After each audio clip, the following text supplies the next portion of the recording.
కాబట్టి ఒక పట్టణం యొక్క స్థితి ఘోరంగా ఉందని అంటూ ఉన్నాడు. నినివే పట్టణస్థుల దోషము నా దృష్టికి ఘోరంగా ఉంది గనుక నీవు లేచి మహాపట్టణకు పోయి దానికి దుర్గతి కలుగును కదా. మానవుడి యొక్క దుర్గతి, పట్టణం యొక్క దుర్గతి, మనుషుల యొక్క పాపాలు ఎప్పటికప్పుడు దేవుడికి రిపోర్ట్ వెళ్తా ఉన్నాయి. వీళ్ళు లేనే లేదు. దేవుడి కళ నుండి దయగలవా, పరుగెత్తినా దాగుకొనినా నీవు దేవుని కళ నుండి దాయలేవని సండే స్కూల్లో ఈ చక్కని పాట ఉంటుంది. చిన్నపిల్లలు నేర్చుకుంటున్నారు, దేవుడి కళ నుంచి దాయగలిగింది ఏదీ లేదని సండే స్కూల్లో పిల్లలు నేర్చుకుంటున్నారు. వారి దోషాలనంటే ఆకాశంలో ఎవరున్నారు? ప్రభు ఉన్నాడు. ఆయన ఏం చేస్తున్నాడు? మన దోషాలని ఆయన చూస్తాడు. కాబట్టి దానికి ఆయన ఏం చేశాడంటే హఠాత్తుగా మన ఘోరమైన పాపం పెట్టిల్లిపోయింది కదా. ఆ యొక్క గ్రంథంలోకి మనం వెళ్తే దేవుని దూతలు వస్తే దేవుని దూతలతో కూడా పాపం చేయాలన్నట్టుగా దుర్మార్గంగా వ్యవహరించారు ప్రజలు. ఎంత భయంకరమైన స్థితి అండి. ఆలోచన చేశారు. రాయబడింది. ఒక లోతు భార్య గురించి రాయలేదు కానీ, లోతు భార్య ఒకవేళ వాళ్ళతో ఎలా ఉందో తెలియదు కానీ, లోతు కుమార్తెలు వాళ్ళతో ఎలా స్నేహంగా ఉన్నారో తెలియదు కానీ, లోతుని గురించి నీతిమంతుడు రాయబడింది. అంటే లోతు యొక్క నీతి ఆ ప్రజలకు ఖచ్చితంగా దేవుని గురించి చెప్పిండిదా లేదా, తెలిసిండిదా లేదా? కానీ ఆ ప్రజలకు అవకాశం వెళ్ళింది కానీ వాళ్ళు లేదు. మాటలు దోషం కూడా అయిపోయింది. దేవుని దృష్టికి ఘోరంగా ఉంది. నినివే పట్టణం, ఆ యొక్క సొదొమ పట్టణం అగ్ని గంధకాలతో కాల్చబడితే నేటికి కూడా అక్కడ పంట లేదు. తెలుసా మీకు? అప్పుడు కాల్చబడ్డ అగ్ని గంధకాలు రాను బయట్ గారని ఆయన త్రవ్వకాల్లో తీశాడు. ఆ గంధకాలు ఇప్పటికీ భయంకరంగా మండుతున్నాయి. సముద్రం మీద నడిచి వస్తున్నాడు ఆయన. సముద్రం మీద నడవడానికి శక్తిమంతుడు ఆయన. గాలిని తుఫానును గద్దిస్తే ఏమైపోయినాయి? నిమ్మళంగా ఉన్నాయి. సముద్రాన్ని నిమ్మలపరచగలిగిన వాడు, సముద్రం మీద నడవగలిగిన వాడు ఆయన. 1వ అధ్యాయం 3వ వచనం చదువుకుందాం. 1వ అధ్యాయం 3వ వచనంలో, అయితే యెహోవా సన్నిధిలో నుండి తర్షీషు పట్టణమునకు పారిపోవాలని యోనా ఎప్పేకు పోయి తర్షీషునకు ఒక ఓడను చూచి ప్రయాణమునకు కేవు ఇచ్చి యెహోవా సన్నిధిని నిలవక ఓడవారితో కూడా తర్షీషునకు పోవుటకు ఓడ ఎక్కెను. చూసారా అని అన్నాడు. ఇప్పుడు శిక్ష రావాల్సిన వాళ్ళకంటే ముందుగా శిక్ష ఎవరికి వచ్చింది? యోనా పారిపోతున్నాడు. దేవుని పని చేయకుండా పారిపోతున్న యోనాకి యోనా ఏ స్థలంలో ఉన్నాడో అక్కడ యోనాను బట్టి ఏమొచ్చింది? శిక్ష వచ్చింది కదా. మీరు జాగ్రత్తగా వినాలి. దేవుని సన్నిధిలోంచి పారిపోతుంది. మరి ఓడలో ఉన్న వాళ్ళందరూ ఏం చేశారు పాపం? అర్థమయ్యారా? యోనా కంటే ఎక్కువ నష్టపోయింది వీళ్ళే. వీళ్ళు వర్తకులు, వ్యాపారస్తులు, డబ్బు కలిగిన వాళ్ళు. వీళ్ళు ఆ సముద్రం మీద రావాల్సింది ఎవరి మీదకి? నినివే పట్టణస్థుల మీదకి. ఎందుకు యోనా మీదకి వచ్చింది? సముద్రం ద్వారా తీర్పు ఎలా వచ్చిందండి? సముద్రం ద్వారా దేవుడు తీర్పునిచ్చాడు, శిక్షనిచ్చాడు. సముద్రం ఉప్పొంగుతుంది, ఓడ బద్దలైద్దనంతగా భయం వేస్తుంది. ఓడలో ఉన్నవారు సరుకులన్నీ పడేస్తున్నారు. ఓడలో ఉన్నవాళ్ళు వాళ్ళ దేవునికి ప్రార్థన చేస్తున్నారు. చివరికి ఎవరిని బట్టి ఈ పరిస్థితి మనకు వచ్చిందో అని చూస్తున్నాడు. వాళ్ళ నాయకుడు వచ్చాడు, చూశాడు, యోనా దగ్గరకు వచ్చాడు. పోయి నిద్రపోతా, నీకేమొచ్చింది కదా. ఒక అన్యుడు ఒక సేవకుణ్ణి, ఎన్ని అక్కడ ఉన్న మాటలు, నా సొంత మాటలు ఏమీ లేవు కదా. నేను హెబ్రీయుడును అంటున్నాడు కదా. చూడండి వచ్చిన 9లో, నేను హెబ్రీయుడును, సముద్రమునకు భూమికిని సృష్టికి ఆకాశమందు దేవుడై ఉండ యెహోవాయందు నేను భయభక్తులు కలిగిన వాడిని. ఏది భయం, ఏది భయం, ఏది భక్తి? మాట మాత్రం చెబుతున్నాడు నేను భయం భక్తి కలిగిన అన్నాడు. కానీ నీ భక్తి ఏది? నీ భయం ఏది? నీ భయం ఉంటే నువ్వు చెప్పిన మాట వింటావా లేదా?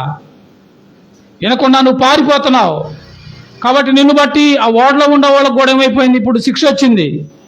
వాళ్ళేమో పాపం అన్నప్పుడు నేను తెలియదు, ఆ శిక్షకి వాళ్ళకి సంబంధం లేదు, ఆ తుఫాను వాళ్ళకి కదా. యోనాకు తెలుసు, అందుకే యోనా ప్రశాంతంగా నిద్రపోతున్నాడు. దేవుడి మీద అలిగాడేమో బహుశా. ఎందుకని అనంటే చూడండి, ఈ గ్రంథం అంతా కూడా యోనా దేవుని మీద కక్షిగా తిరుగుబాటు చేసింది కాదు, కానీ ఒక రకమైన ఒక రకమైన అది అలుగుతాం, దేవుని మీద అలగటం కనిపించింది. మీరు 4వ అధ్యాయంలో కూడా చూస్తే సొరచెట్టుని పంపించి ఆ సొరచెట్టుతో దేవుడు బుద్ధి చెప్తాడు. యోనా అలిగే యోనా. దీని చరిత్రలోకి వెళ్ళి చూస్తే ముందు చరిత్రకారులు ఏం చెప్తారంటే ఈ యోనా ఎవరో కాదు కదా, ఇశ్రాయేలు ప్రజలు విషయంలో ఇశ్రాయేలు ప్రజలు యొక్క మరి వాళ్ళని పట్టుకొని పోయి వాళ్ళని శిక్షించి వాళ్ళని బానిసలుగా తీసుకెళ్లిన వాళ్ళలో నినే పట్టణస్తులు ఉన్నారు. ఇశ్రాయేలు ప్రజల మీద దేశం మీద యుద్ధానికి వచ్చిన వాళ్ళు కాబట్టి వాళ్ళ పితరుల్ని బాధ పెట్టిన వాళ్ళు వాళ్ళలో నినే పట్టణస్తులు ఉన్నారు. కాబట్టి ఇప్పుడు ఈ నినే పట్టణస్తులకు రావాల్సిన శిక్ష వస్తున్నప్పుడు యోనా సంతోషిస్తున్నాడు. ఇప్పుడు వెళ్ళి చెబితే వాళ్ళు మారతారేమో, శిక్ష రాదేమో అని వాళ్ళ శిక్ష జరగాలని కోరుకున్నాడు కదా. దేవుని సేవకుడు ఇలా కోరుకోవచ్చా? అయ్యుండొచ్చు వాళ్ళు నిజంగానే ఒకవేళ ఇలా కదా, ఆలోచన చేశారా? శిక్ష కోరుకోకూడదు, మనం నాశనాన్ని కోరుకోకూడదు. వారు ఎంత మనల్ని బాధ పెట్టేవాళ్ళైనా లేకపోతే మనల్ని ఇబ్బంది పెట్టేవాళ్ళైనా వాళ్ళ సంఘానికి ఇబ్బంది కలిగించేవాళ్ళైనా వాళ్ళ కీడు కోరుకోకూడదు, మేలే కోరుకోవాలి. దేవుని బిడ్డలు మేలు చేసేవాళ్ళుగా ఉండాలి కానీ కీడు చేసేవారుగా ఉండకూడదు అని అంటున్నాడు. యోనా ఏమంటున్నాడంటే నినే పట్టణస్తులకి ఏం రావాలనుకుంటున్నాడు? కీడు రావాలని కోరుకున్నాడు కదా, కీడు రావాలని కోరుకున్నాడు. దేవుడు ఇప్పుడు ఏమొచ్చింది? ఆ కీడు ఎవరికి వచ్చింది? యోనా మీదకే వచ్చింది. ఎత్తి ఏం చేశారు? సముద్రంలో పడేశారు. ఇక కిందకి వెళ్ళిపోయాడు, నాచు చుట్టుకుపోయింది సముద్రం అగాధంలో. అక్కడ ప్రార్థన చేశాడు. ఆ ప్రార్థనే మనకి ఈ 2వ అధ్యాయంలో కనిపించింది. మత్స్యము కడుపులో నుండి యోనా యెహోవాకు ఇలాగ ప్రార్థన చేసిన అక్కడ ప్రార్థన చేస్తున్నాడు. కొంతమంది పరిస్థితి ఇది, సమస్య దాటిపోయి చేయి దాటిపోయి ఇక చివరికి స్థితిలో అప్పుడు దాకా ఎందుకు ఉండాలా? చేయాల్సిన పని అంతా వాళ్ళు చేశారు కనుక కొంత ప్రమాదాన్ని నివారించగలిగారు. మరి నీ జీవితంలో నా జీవితంలో రాబోతున్న ఆ తుఫానుని నువ్వేం చేయాలా? నువ్వు నివారించాలంటే జాగ్రత్త పడాలి. ఏ సమస్య ఉందో, ఏ ఇబ్బంది ఉందో దాన్ని అడ్డుని తీసేయాలి. హోర్డింగ్లు ఉన్నాయి, హోర్డింగ్లు గాలికి పడి కారుల మీద మనుషుల మీద పడితే ప్రాణ ప్రమాదం, ఆస్తి నష్టం జరిగింది. కాబట్టి ముందుగానే ఏం చేయాలి? ఎక్కడ ఉన్న హోర్డింగ్లన్నీ ఫ్లెక్సీలన్నీ తీసేయమంది ప్రభుత్వం. ఎంత జాగ్రత్తలు తీసుకున్నప్పుడు యేసు ప్రభు కూడా నీ గురించి జాగ్రత్త తీసుకున్నాడు.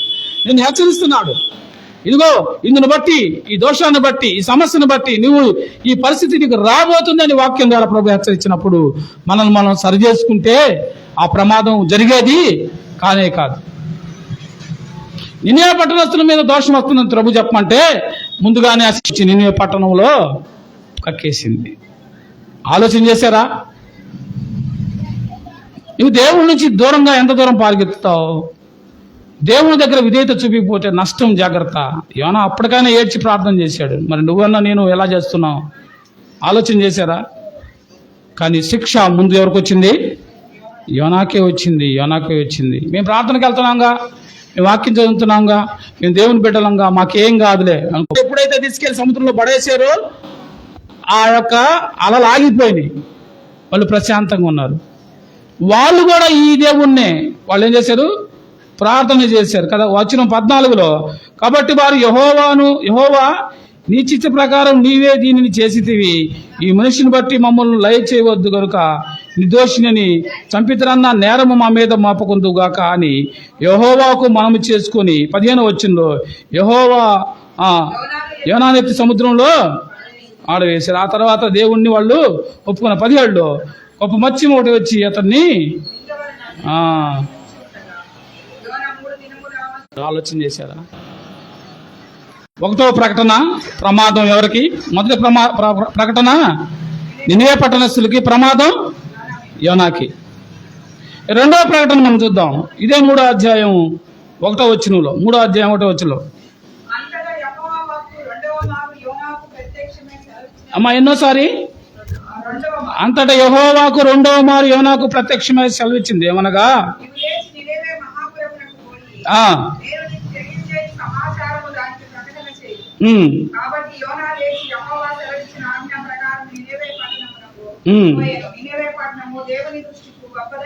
దినములు ప్రయాణమంత పరిమాణము గల పట్టణము.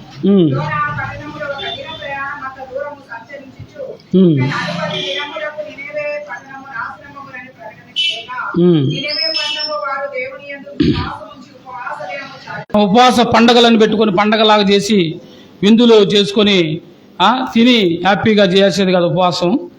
పాత నిబంధనలోని ఉపవాసం ఏంటంటే వాళ్ళు పశ్చాత్తాపానికి గుర్తుగా వాళ్ళు ఏం చేస్తారు, రాజు కూడా ఏం చేశాడు, అక్కడ రాజు కూడా రాజు వస్త్రాలు తీసి పక్కన పెట్టి చూడండి వచ్చిన 6లో ఆ సంగతి నినివే రాజు వినబడినప్పుడు అతడు తన సింహాసనం మీద నుండి దిగి తన రాజు వస్త్రం తీసివేసి గోనె పట్ట కట్టుకుని బూడిదలో కూర్చున్నాడు. అంటే ఏంటంటే తగ్గింపు గుర్తు గోనె పట్ట బూడిద.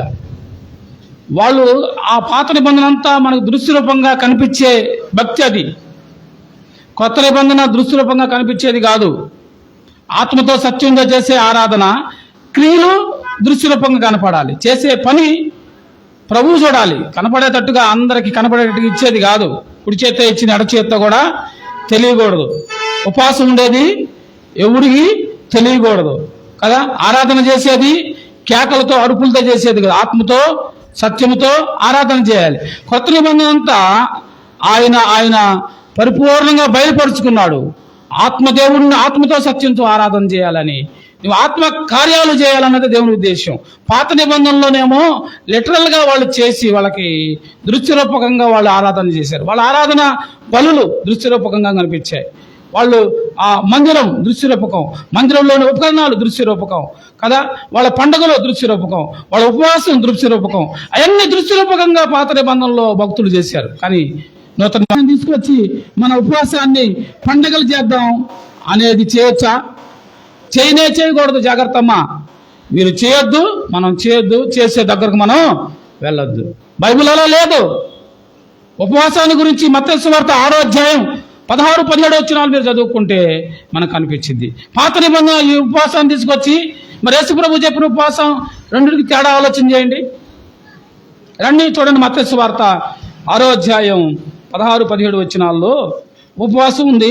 ఇక్కడ మనం వాక్యానికి అనుగుణంగా యోనా గ్రంథంలోని ఉపవాసం, 2 రకాల ఉపవాసాలు ఉన్నాయి. 2 బైబిల్లో ఉన్నాయేగా ఏమ్మా చెప్పండి, 2 బైబిల్లో ఉన్నాయే కాదా?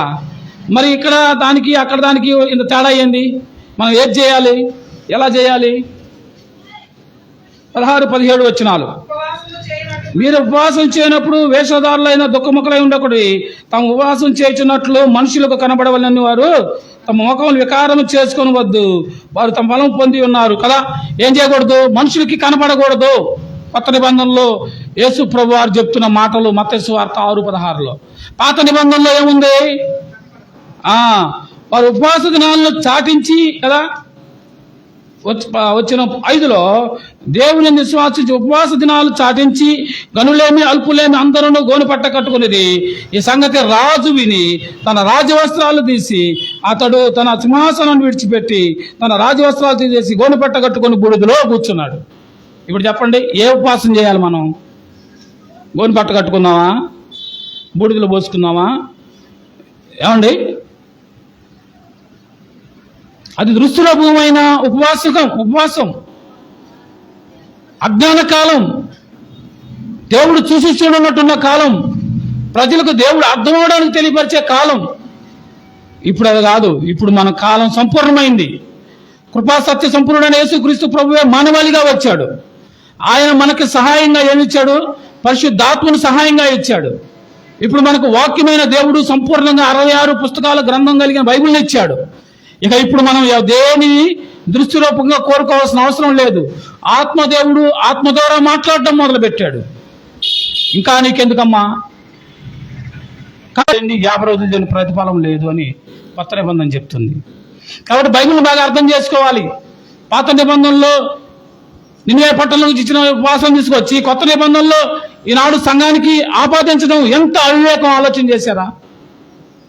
వాళ్ళే నయం, చెప్పింది చెప్పినట్టు చేస్తున్నారు. అట్లా మనం అలా కాదు, అర్థం చేసుకునే స్థితిలో ఉన్నాం. జాగ్రత్త. అయితే వాళ్ళు చేసిన ఉపవాసం ఎలాంటిదో తెలుసా? రాజు సైతం వస్త్రాలు తీసేసి, తన రాజ్య వస్త్రాలు తీసేసి గోనె పట్టుకొని బూడిదలో కూర్చొని, ఏమండి ఆఖరికి పశువులు కూడా ఉపవాసం ఉన్నాయి. అంటే వాళ్ళ స్థితి వాళ్ళకి అర్థమైపోయింది. రెండవ ప్రకటన, మొదటి ప్రకటనలో దేవుడు యోనాతో చెప్పినప్పుడు అది యోనా వినకపోవడం ద్వారా యోనాకే తీర్పు వచ్చింది, ప్రమాదం వచ్చింది, ఇబ్బంది వచ్చింది. రెండవ ప్రకటన 3వ అధ్యాయంలో యెహోవాకు రెండవ మారు యోనాకు ప్రత్యక్షమై ప్రకటన చేసినప్పుడు, రెండవ ప్రకటన ఇప్పుడు వెళ్ళిపోయి ఒళ్ళు దగ్గర పెట్టుకుని యోనా ప్రకటించాడు. అయినా కానీ ముభావంగానే ఉన్నాడు, మనస్ఫూర్తిగా ప్రకటించలా. కానీ ఇతను ఎలా ప్రకటించినా వాళ్ళు మాత్రం వాళ్ళ స్థితిని గుర్తెరిగి వాళ్ళ పరిస్థితులను ఒప్పుకొని వాళ్ళు ఏం చేశారు? ఉపవాసం చేశారు. ఆ దినాల్లో ఉన్న ఉపవాసం వాళ్ళు చేశారు. కాబట్టి వాళ్ళు ఏమైపోయారు? దేవుని దగ్గర వాళ్ళు ఒప్పుకున్నారు కనుక వాళ్ళ పరిస్థితులు మారిపోయినాయి. దేవుడు ఏం చేశాడు? దేవుడు వాళ్ళని కనికరించాడు, కృప చూపించాడు కదా. ఏమన్నాడంటే యోనా లేదో, అయ్యా నాకు తెలుసు నువ్వు వాళ్ళ మీద కృప చూపిస్తావు, వాళ్ళని కాపాడుతావని నాకు తెలుసు, నువ్వు వాళ్ళని కాపాడుతావని నేను చెప్పట్లేదు అని అన్నాడు. దేవుడు యోనాకు బుద్ధి చెప్పాడు 4వ అధ్యాయంలో. సొర చెట్టు ఒకటి వేసి సొర చెట్లు నీడలో కూర్చొని చూస్తున్నాడు. ఊరు బయట కూర్చున్నాడు, సొర చెట్టు ఉంది, సొర చెట్టు కింద కూర్చున్నాడు. ఎదురేముంది?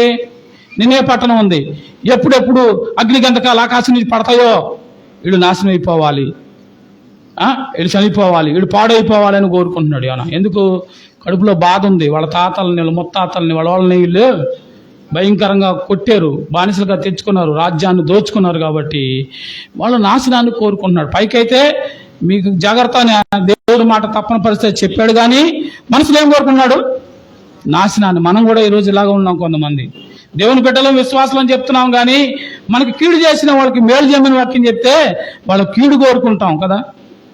కోరుకోమా? పైకైతే లేదులే అని అంటాం, కానీ ఖచ్చితంగా వాళ్ళకి ఏదైనా కీడు జరిగినప్పుడు మనసులో ఎంత హాయిగా ఉండదో. మమ్మల్ని ఎంత బాధ పెట్టారు, వీళ్ళకి జరగాల్సిందే అని బలహీనం కదా ఖచ్చితంగా అనిపించింది. కానీ అలా ఉండకూడదు. యోనా కూడా అలాగే చేస్తున్నాడు. దూరం కూర్చొని సొసైటీ కింద కూర్చున్నాడు. ఎండకు కూడా సొర చెట్టు కూర్చుంటే ఒక పురుగును పంపించాడు దేవుడు. ఆ సొర చెట్టునంతా తినేసేలేకే ఇప్పుడు యోనాకేం లేదు, ఎండ లేదు, క్షమించండి, ఆ నీడ లేదు. అంతకుముందు నీడలో కూర్చున్నాడు యోనా. దేని నీడలో? సొర చెట్టు ఆకులు, పెద్ద పెద్ద ఆకుల నీడలో. ఇప్పుడు ఆకులు లేవు, ఎండలో కూర్చున్నాడు. మళ్ళీ ఆయాసపడుతున్నాడు కదా. బలహీనమైన ప్రవక్త యోనా, అలిగే ప్రవక్త యోనా. ఇప్పుడు దేవుడు చెప్తున్నాడు, యోనా ఒక రోజులో మొలిచి ఒక రోజులో పోయే ఆ సొర చెట్టు గురించి నువ్వు ఎంత బాధపడుతున్నావే, ఇదిగో చూడండి వచ్చిన 11లో 120,000 కంటే ఎక్కువైన నినివే పట్టణపురములోని కుడి ఎడమ జనములు బహు పశువులు గల నినివే పట్టణపుర విషయంలో నేను విచారింపవద్దా అని యోనాతో దేవుడు. అయ్యా నువ్వు ఆ కాసేపు ఎండ విషయంలో ఎంత బాధపడ్డావే. కుడి ఎడమను ఎరగని వాళ్ళు 120,000 అంటే 120,000 మంది కంటే ప్రజలు ఉన్నారు. కుడి ఎడమ వాళ్ళు అంటే పసిపిల్లలండి, పసిపిల్లలే 120,000 మంది ఉన్నారంటే వాళ్ళ అమ్మలు, వాళ్ళ నాన్నలు కదా, వాళ్ళ అన్నదమ్ములు, అక్క చెల్లెళ్ళు, ఇంకా అన్ని కొన్ని లక్షల మంది అక్కడ ఉన్నారు. అన్ని లక్షల మంది కలిగిన దేశం మొత్తం నాశనం వాళ్ళని ఎలా కోరుకోబుద్ధి అయింది నీకు అని దేవుడు ఏం చెప్పాడు? ఆలోచన చేశారా? దేవుడు ఒక వ్యక్తికి రక్షణ సిద్ధం చేశాడంటే ఆ వార్తను ఖచ్చితంగా దేవుడు ఏదో ఒక రకంగా తెలియపరుస్తాడు. ఆటంకాలు వచ్చినా కదా, ప్రకటన మాత్రం మాందో. ఆటంకాలు ఉన్నాయి, ఆటంకాలు వస్తాయి. ఎక్కడైతే దేవుని ప్రేమ, ఎక్కడైతే పాపం విస్తరించిద్దో అక్కడే దేవుని ప్రేమ అపరిమితంగా విస్తరించింది. ఎవరైతే రక్షించబడాలో వాళ్ళకి దేవుడు ఏదో ఒక రూపాన ఖచ్చితంగా తన మాటలో తెలియపరుస్తాడు. ఈ తెలియపరిచే క్రమంలో ఆటంకాలు వస్తాయి. యోనా లాంటి బలహీన ప్రవక్త అయితే పారిపోవడానికి ప్రయత్నం చేస్తాడు. యోనా లాంటి అలిగేవాడైతే సొరచెట్టు విషయంలో అలిగి కూర్చుంటాడు. కానీ దేవుడు మాత్రం తన పనిని జరిగిస్తాడు.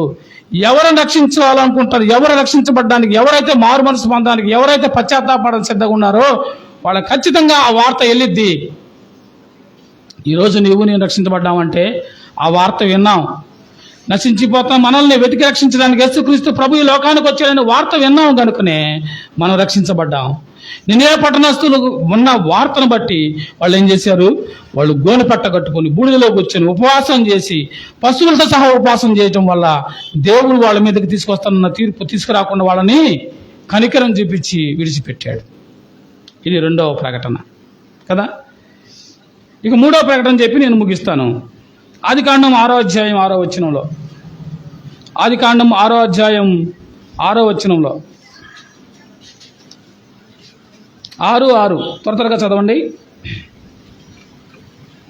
తాను భూమి మీద నరులను చేసినందుకు యెహోవా సంతాపము నొంది తన హృదయంలో నొచ్చుకొనెను. అప్పుడు యెహోవా, నేను సృష్టించిన నరులను, నరులతో కూడా జంతువులను, పురుగులను, ఆకాశ పక్షాదులను భూమి మీద ఉండకుండా తుడిచివేయుదును. ఏలయనగా నేను వారిని సృష్టించినందుకు సంతాపము నొంది. చాలండి. ఏమంటున్నాడట? తాను భూమి మీద నరులను చేసినందుకు యెహోవా సంతాపం నొంది తన హృదయంలో నొచ్చుకున్నాడు కదా. దేవుడు ఇప్పుడు అదేమో నినివే పట్టణం సంబంధించింది, అదేమో మరి అగ్నిగంధకాలు వచ్చిన ఆ యొక్క సుధమ గుమ్మరాల పట్టణం సంబంధించింది. ఇప్పుడు ఇది భూమి మొత్తం మీద ఉన్న మానవులందరూ చెడిపోయారండి. భూమి మీద ఉన్న మానవులందరూ చెడిపోయారు. ఇప్పుడు దేవుడికి భూమి మీద అసలు మనుషులు చేసినందుకే బాధేస్తుంది. నేను ఎందుకు అనవసరంగా ఇలా చేశాను. ఒక పక్క దేవదూతలను తయారు చేశాడు దేవుడు. దేవదూతలను కలుగు చేసి ఆయనకు స్తోత్ర గానాలు చెప్పమని వాళ్ళ దగ్గర పెట్టుకుంటే, నమ్మకంగా ప్రేమిస్తే ఎంత ప్రేమించాడో ఆ దేవదూతే తిరుగుబాటు చేశాడు. ఎవరమ్మా చెప్పరా? లూసిఫర్. చెప్పండి. లూసిఫర్ అనే దేవదూత దేవుని దగ్గర దేవుణ్ణి స్తుతించే పని, చేసే పని, పాటలు పాడే పని. దేవుడు తనకు ఒక టైటిల్ కూడా ఇచ్చాడు. తేజో నక్షత్రమా, వేకు చుక్క అని బిరుదిచ్చాడు. అంతగా ప్రేమించిన ఆ యొక్క లూసిఫర్ అనే దేవదూత దేవుని విషయంలో అతిశయించబడి దేవుని స్థానాన్నే కోరుకుంది, దేవుని సింహాసనే కోరుకుంది, తానే దేవుడుగా ఆలోచన చేసింది. ఎంత దుర్మార్గమైన విషయం. కనుకునే దేవుడు ఏం చేశాడు? వాళ్ళని తోలేసాడు భూమి మీదకి. వాడే సాతాను, వాడే అపవాది, వాడిని మనం దెయ్యం అని అంటాం. వాడి సమూహాలు. ఆలోచన చేశారా ప్రియులారా? అయితే దేవుడు ఆ స్థానం అక్కడ ఇప్పుడు ఏమైంది? ఆ స్థానాన్ని దేవుడు నీకు నాకు ఇవ్వాలను. దేవదూతలకు ఇచ్చే స్థానాన్ని దేవుడు ఇంకొక మెట్టు ఎక్కువైపోయి దేవదూతల కంటే అధికమైన స్థానాన్ని మానవుడికి ఇచ్చాడు ఆయన కదా. దేవదూతలకు శరీరాలు ఉండవు. దేవదూతలు ప్రభుని సొంతగా ప్రకటించలేరు కదా. వాళ్ళు వార్త చెప్పుడు వెళ్ళటమే. దేవదూతల కొరకు దేవుడు తన రూపాన్ని ఇవ్వాల. దేవదూతల కొరకు దేవుడు ప్రాణాన్ని ఇవ్వాల. దేవదూతల కొరకు దేవుడు నరవతారిగా మానవుడిగా ఈ లోకానికి రాలా కదా. మానవుడి కొరకు దేవుడు ఎన్నో చేశాడు. దేవదూతలని కలుగు చేసుకున్నాడు అంతే. మానవుడికి దేవుడు చాలా అధికత ఇస్తే మానవుడు ఏమైపోయాడట? ఇప్పుడు దేవుడు ఫస్ట్ ఏమో లూసిఫర్ని చేసినందుకు బాధపడ్డాడు. ఇప్పుడు చూడండి 6వ వచనంలో, తాను భూమి మీద నరులను చేసినందుకు యెహోవా సంతాపమునుంది. ఇప్పుడు ఏం చేస్తున్నాడు? ఇప్పుడు ఆ యొక్క భూమి మీద మొత్తం మానవులందరూ తప్పు చేశారనే ఉద్దేశంతో, పాపం చేశారనే ఉద్దేశంతో అందరికి శిక్ష. ఇది భూమి మీద ఉన్న మానవులందరికీ, జంతువులన్నిటికీ శిక్ష, పక్షులన్నిటికీ శిక్ష. కానీ దేవుడు తేరిపారి చూసినప్పుడు దేవుని దృష్టిలో ఒక ఆయన కనపడ్డాడు. ఆ దినాల్లో నోవాహు నిందారహితుడిగా కనపడ్డాడు. దేవుని యందు కృప పొందినవాడుగా. 6:8 చూస్తే, అయితే నోవాహు యెహోవా దృష్టి యందు కృప పొందినవాడాయను కదా. ఎవరు? నోవాహు దేవుని దృష్టిలో కృప పొందిన వాడుగా ఉన్నాడు. కాబట్టి ఏం చెప్పాడంటే, యోనా ఇదిగో నీ నిమిత్తం, నీ కుటుంబం నిమిత్తం ఒక ఓడను సిద్ధం చేసుకో. నేను మహా జలప్రళయాన్ని రప్పించబోతున్నాను. భూమి మీద ఉన్న ప్రతి దాన్ని నేను తుడిచివేయబోతున్నానని చెప్పి దేవుడు యోనాకు చెప్తే, ఆ యోనా ఏం చేశాడు? ఓడను సిద్ధం చేశాడు. ఓడలోకి తన కుటుంబం, తన 3 కుమారులు, కోడళ్ళు, ఆయన భార్య, 8 మంది ఓడలోకి వెళ్ళారు. భూమి మీద ఉన్న ప్రతి జంతువులు, పక్షులు, పురుగులు అన్నిటినీ 2 జతలుగా తీసుకెళ్ళాడు. కాబట్టి తర్వాత ఏమైపోయింది? భయంకరమైన గాలి వాన వచ్చింది కదా. భయంకరమైన గాలి వాన వచ్చింది. ఆ జలప్రళయం వచ్చింది. భూమి మీద ఉన్నవన్నీ నశించిపోయాయి. ఇప్పుడు ఓడలో ఎవరైతే ఉన్నారో ఆ రక్షణ వాడ యేసుక్రీస్తు ప్రభు. ఆ ఓడలో ఉన్నవారు ఏమైపోయారు? భూమి మీదంతా గాలి, తుఫాను, వర్షం, ప్రచండమైన వర్షం కురిసింది. కానీ ఈ ఓడలో ఉన్నవారు ఏమైపోయారు? భూమి మీద ఉన్న వాళ్ళు ఏమైపోయారు?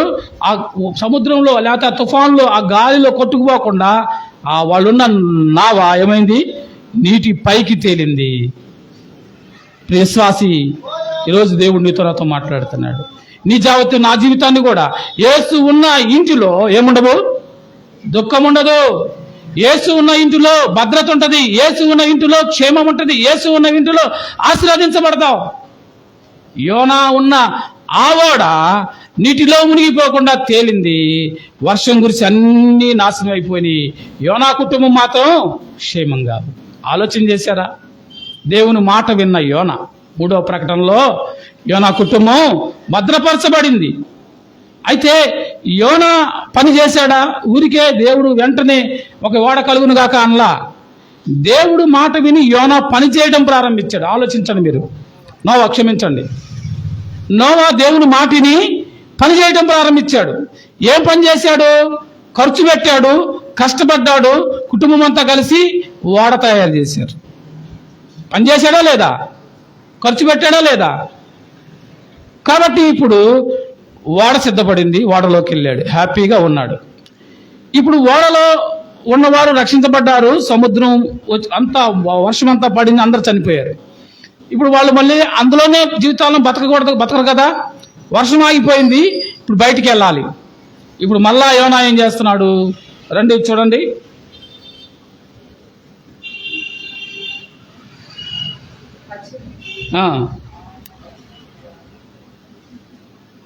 మొట్టమొదట యోనా గురించి దేవుడు 8వ అధ్యాయం 1 వచ్చిన చూడండి. 8వ అధ్యాయం 1 వచ్చినలో 8:1.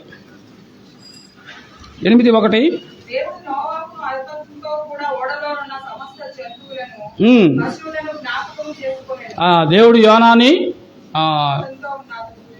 నోవాని, అలాగే తన కుటుంబాన్ని జ్ఞాపకం చేసుకున్నాడు. కాబట్టి ఇప్పుడు 180 రోజులు ప్రచండమైన వర్షం కదా. 185 రోజులు వర్షం అని చెప్పేసి 3వ వచనంలో మనకు కనిపించింది 8వ అధ్యాయంలో. ఆ తర్వాత వర్షం ఆగిపోయిన తర్వాత ఏం చేశాడు అని చూస్తే 7వ వచనం చదవండి. ఏం చేశాడు? 7వ వచనం, 8వ అధ్యాయం 7వ వచనం అండి. ఒక కాకిని వెలుపలికి విడిచెను, అది బయటికి వెళ్ళి భూమి మీద నుండి నీళ్లు ఇంకా చూశారు ఏమండి? మొట్టమొదట ఏం చేశాడంటే ఒక కాకిని బయటకు పంపించాడు. కాకి ఏం చేసింది? కాకి వెళ్ళిపోయి మళ్ళీ రాలా, అటు ఇటు తిరుగుతూ ఉంది కదా. ఎందుకు? నోవా లోన భోజనం పెట్టలేదా? పెట్టాడు. అయినా అది తన స్వభావం బయటపడింది. ఏంటిది? బయట కళేబరాలు ఉన్నాయి, చచ్చిన జంతువులు ఉన్నాయి. అబ్బా, కమ్మని బిర్యానీ దొరికింది అనుకుంది, మళ్ళీ రాలా. 180 రోజులు వర్షంలో కాపాడిన వ్యక్తిని మర్చిపోయింది, ఇంటిని మర్చిపోయింది కదా, తిన్న భోజనం మర్చిపోయింది. ఇప్పుడు తన స్వభావం బయటపడింది. కాకి ద్వారా దేవుడు మనకి ఏ పాఠాన్ని నేర్పిస్తాడంటే, లోకంలో మనకు కూడా ఇలాంటి అవకాశాలు వస్తాయి. అంటే మన ఆత్మీయ జీవితాన్ని పాడు చేయడానికి మనకు కొన్ని ఆఫర్లు వస్తాయి. దానికి టెంట్ అవ్వకండి, దానివల్ల ప్రమాదం ఉంది కదా. కాకి తన స్వభావాన్ని చూపించి తిరిగి రాకుండా వెళ్ళిపోయింది. వెంటనే ఏం చేశాడు? ఒక నల్లని పావురాన్ని పంపించాడు. వచ్చిన 8 చివరిలో అతడు తన యొద్ద నుండి నల్లని పావురాన్ని అదేం చేసిందంటే వచ్చిన 9లో అది వెళ్ళి ఒక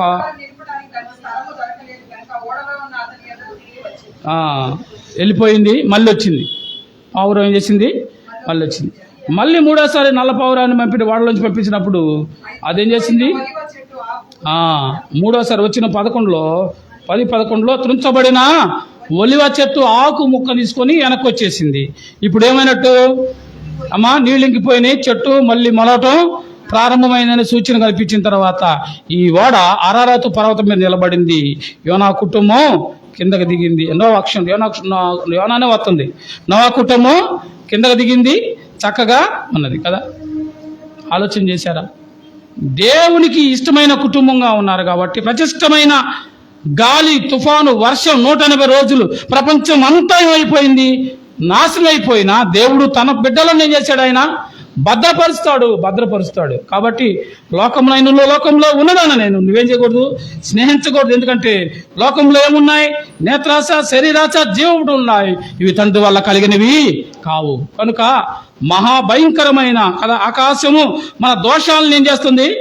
బయలుపరుస్తుంది. యోనా యోబు గ్రంథం 20:27లో అయితే భూమి మన మీదకు లేచిద్ది, జాగ్రత్త. ఎప్పుడనంటే దేవుడు ప్రకృతి ద్వారా మనకి శిక్ష ఉంటుంది, జాగ్రత్త. ప్రకృతి ద్వారా శిక్షిస్తాడు, ప్రకృతి ద్వారా హెచ్చరిస్తాడు, ప్రకృతి ద్వారా పాఠాలు నేర్పిస్తున్నాడు దేవుడు. ఈ ఉదయకాల సమయంలో ఏ పాఠం నేర్చుకున్నావు? నీవు ఏం పాఠం నేర్చుకున్నావు? రండి, కీర్తన గ్రంథం 4వ అధ్యాయం 2-3 వచనాలు త్వరగా చదివితే నేను 5 నిమిషాల్లోనే ముగిస్తాను. మీరు చదివే దాన్ని బట్టి నేను ముగింపు ఉండిద్ది.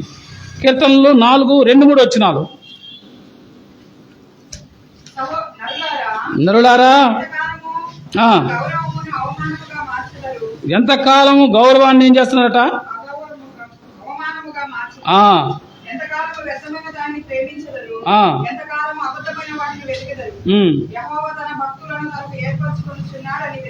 యెహోవా తన భక్తులను తనకు ఏర్పరచుకున్నాడని కదా, తన భక్తుల్ని ఏర్పాటు చేసుకుంటాడు ఆయన.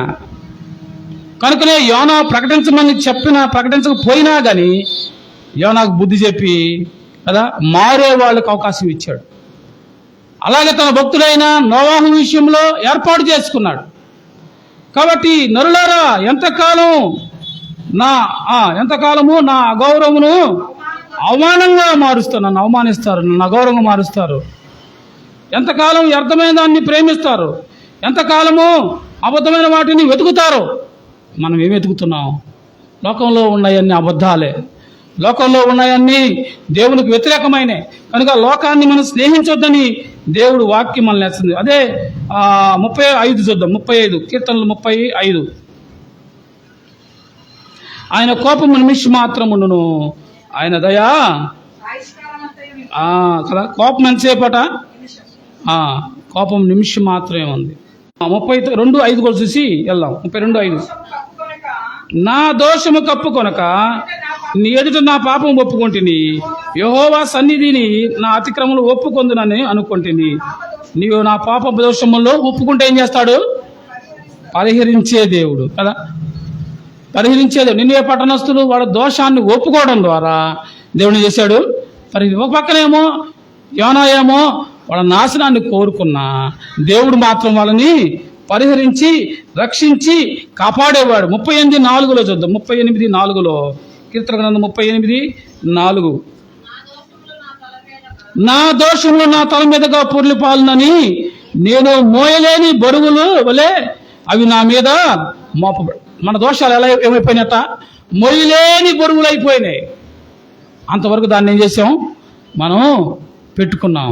అయితే మన దోషాలన్నిటినీ ఆయన ఏం చేస్తాడు? తీసివేసే దేవుడు. దేవుని దగ్గరకు వచ్చి ఒప్పుకోవాలి.